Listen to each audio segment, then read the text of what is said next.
প্রিয় দর্শক, আজ হলো মাঘী পূর্ণিমা। এই বিশেষ দিনে অনেকেই হয়তো পূর্ণিমা পালন করছেন। পৌরাণিক তথ্য অনুযায়ী দেবদেবীরা আজকের দিনেই পৃথিবীতে অধিবাস করে থাকেন। স্বয়ং বিষ্ণু আজকের দিনে গঙ্গার জলে বাস করেন। তাই এই পবিত্র দিনে গঙ্গা স্নানের কথাও বলা রয়েছে। আপনি যদি এই মাঘী পূর্ণিমা ব্রত পালন করে থাকেন, তাহলে আজকে পূজার শেষে একবার হলেও মাঘী পূর্ণিমার ব্রত কথাটি শ্রবণ করবেন। এতে ব্রতের পূর্ণ ফল প্রাপ্তি হয়। আর যদি আজ পূজা নাও করে থাকেন, তাহলেও সন্ধ্যাবেলায় মা লক্ষ্মী ও ভগবান শ্রী বিষ্ণুদেবের কাছে একটি ঘিয়ের প্রদীপ জ্বালিয়ে ব্রত কথাটি পাঠ করুন বা শ্রবণ করবেন। এতেও অনেকটা পূর্ণ প্রাপ্তি হয়। চলুন তাহলে শুনে নেওয়া যাক আজকের ব্রত কথাটি। বহুকাল আগের কথা, কান্তিকানগরে ধনেশ্বর নামে এক দরিদ্র ব্রাহ্মণ বাস করতেন। ভিক্ষা করেই তার জীবন চলত। ব্রাহ্মণের কোনো সন্তান ছিল না। একবার ব্রাহ্মণই শহরে ভিক্ষা করতে গেলে তাকে বাজা বলে কটাক্ষ করে আর ভিক্ষা তাকে দিল না কেউই। এরপর মনের দুঃখে ব্রাহ্মণ আর ব্রাহ্মণী দুঃখ দুর্দশায় জীবন কাটাতে লাগলো।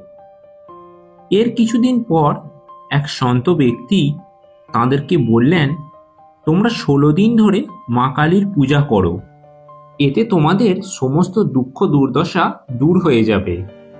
ব্রাহ্মণ দম্পতিও সেই কথা অনুসারেই তারা নিষ্ঠা ভরে 16 দিন ধরে মা কালিকার পূজা করলেন। এতে মা কালীও প্রসন্ন হলেন এবং এই মাঘী পূর্ণিমার দিনই ব্রাহ্মণ দম্পতির কাছে প্রকট হলেন মা কালী এবং তাদের সন্তান প্রাপ্তির বর দিলেন এবং বললেন, প্রত্যেক পূর্ণিমার দিন যেন তারা ঠাকুর ঘরে একটি করে প্রদীপ প্রজ্বলন করেন ও স্বামী স্ত্রী উভয়ই এই পূর্ণিমার ব্রত তারা যেন পালন করতে থাকেন। ব্রাহ্মণ ও ব্রাহ্মণী সেই কথা অনুযায়ী তারা প্রতিটি পূর্ণিমা পালন করতে লাগলেন এবং তারা একটি করে ঠাকুর ঘরে প্রদীপ জ্বালাতে লাগলেন। বেশ কয়েক মাস পর ব্রাহ্মণীর এক সুন্দর পুত্র সন্তান জন্ম নিল। তাদের পুত্রের নাম রাখলেন দেবদাস। এরপরও ব্রাহ্মণ দম্পতি কখনোই পূর্ণিমার দিন প্রদীপ জ্বালাতে ভুলতেন না। এতে তাদের দারিদ্রতাও ধীরে ধীরে দূর হতে লাগলো। দেবদাসও আস্তে আস্তে বড় হয়ে গেল।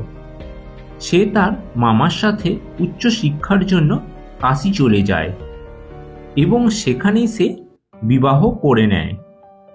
কিন্তু দেবদাস জন্ম থেকেই ছিলেন স্বল্প আয়ু।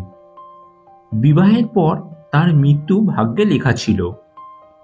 তার বিবাহের কিছুদিন পরই কাল তার প্রাণহরণ করতে এলেন। কিন্তু ঘটনাক্রমে সেই দিনটি ছিল মাঘী পূর্ণিমার দিন।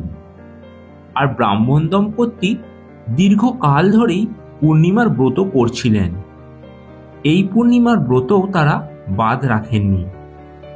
তাই ব্রাহ্মণ দম্পতির এই পূর্ণ ফলের প্রভাবে কাল তার প্রাণহরণ করতে পারল না। ফলে দেবদাস এই পূর্ণিমার দিনই আবার নবজীবন লাভ করল। এই ঘটনাই তখন ঘরে ঘরে সকলের মুখে প্রচলিত হয়ে গেল। তারপর থেকেই সকলে এই মাঘী পূর্ণিমার ব্রত পালন করতে লাগলেন। তো আপনারাও অবশ্যই এই আজকে মাঘী পূর্ণিমার দিনে এই ব্রত কথাটি একবার হলেও শ্রবণ করুন। তো প্রিয় দর্শক, আশা করি আজকের ভিডিওটি আপনাদের সমৃদ্ধ করেছে। ভিডিওটি ভালো লাগলে অবশ্যই লাইক, শেয়ার, কমেন্ট করবেন। চ্যানেলে যদি নতুন হয়ে থাকেন তো চ্যানেলটি অবশ্যই সাবস্ক্রাইব করে নিন।